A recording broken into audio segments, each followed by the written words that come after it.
Alors il se trouve que cette année 2022, ce sont les 5 ans d'un grand texte du pape François qui s'appelle Amoris Laetitia, qui est un texte sur l'amour dans la famille.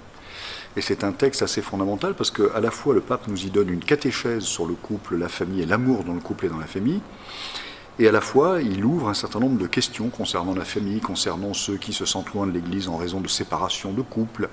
Et donc, 5 ans après ce texte, qui a produit beaucoup de réflexions, on se rassemble pour célébrer et pour voir comment ce texte nous a fait bouger, nous a fait avancer. On se rassemble ici, en Touraine, et ailleurs dans le monde. Tout à fait, c'est à Rome en fait qu'a lieu l'événement central pour l'Église catholique.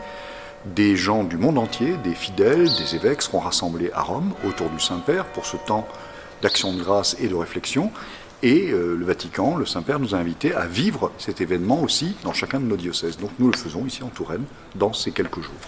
Du 22 au 26, donc du mercredi au dimanche, avec le mercredi 22, d'abord des rencontres en doyenné. C'est du moins ce que vous avez souhaité. Voilà, on a souhaité qu'il y ait quand même un moment en doyenné. Tout le monde ne peut pas venir à tout le monde n'aura pas le temps de venir dimanche, mais qu'au moins on fasse mémoire dans les doyennés, que l'on prie, que l'on célèbre pour cet événement et que ce soit l'occasion là aussi de réflexion et de partage. Alors vous qui nous écoutez, renseignez-vous en paroisse pour savoir à quelle heure précisément auront lieu ces messes le mercredi 22. Jeudi 23 et vendredi 24, rendez-vous à Tours. Rendez-vous à Tours, l'église Saint-Julien, où justement on sera en lien avec Rome. Vous savez qu'on peut faire des connexions qui permettront de profiter, je dirais, des prises de parole qui seront faites à Rome, en particulier par le Saint-Père, et qui permettront à tout le monde, dans le monde entier, et pour nous à Saint-Julien, ici à Tours, de rentrer en lien avec la réflexion qui se fera en direct de Rome. Alors, une précision, une petite, ce n'est pas à Saint-Julien, mais à Saint-Pierreville. Saint-Pierreville, voilà. Quartier Blanqui, ne confondez pas, l'église Saint-Julien, c'est près de la rue nationale, l'église Saint-Pierreville, c'est derrière la cathédrale. Samedi 25, rendez-vous à l'île Bouchard. Rendez-vous à l'île Bouchard, où il y aura là encore un rassemblement des familles. Il y aura aussi une conférence qui sera donnée pour réfléchir autour de la question du mariage. Et puis, il y aura aussi un temps de prière, en particulier pour les fiancés, qui sera prévu. Avec le soir, à Tours, une veillée de prière, cette fois-ci en l'église Saint-Julien. En l'église Saint-Julien, voilà. Les jours précédents, c'est Saint-Pierreville, et le samedi soir, c'est la veillée à Saint-Julien. Veillée de prière, de louanges, certains parlent de concerts, à découvrir donc avec le groupe Praise le samedi 25, entrée libre.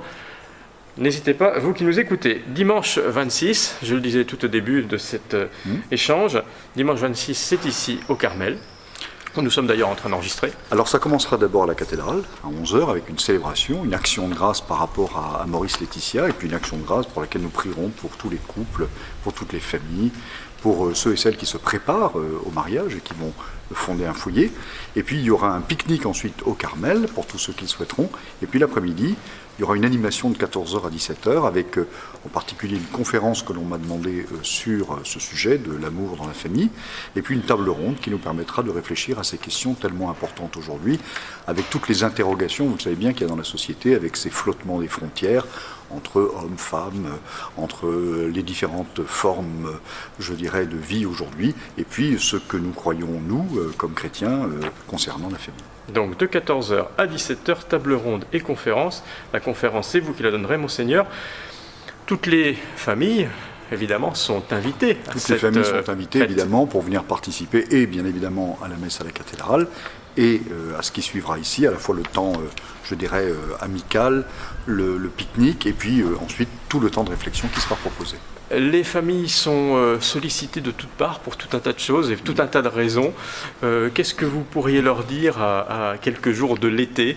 Et encore, quand je dis quelques jours de l'été, c'est l'heure à laquelle nous enregistrons aujourd'hui cette interview.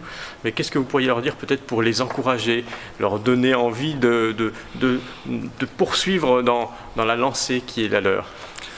Moi, je crois d'abord que l'expérience familiale, c'est la première expérience de vie, c'est l'expérience fondamentale. Et puis pour nous chrétiens, comme l'ont dit en particulier Jean-Paul II, Benoît XVI, mais le pape François aussi, c'est une école de vie, c'est une école de sainteté. Et donc moi, je les encourage véritablement à vivre cette expérience de l'amour du Christ qui est, je dirais, ce qui va les porter durant toute leur existence et ce qui va structurer finalement toute leur existence. Alors, je les encourage à le vivre, bien évidemment, puis je les encourage à nous rejoindre, en particulier le dimanche 26.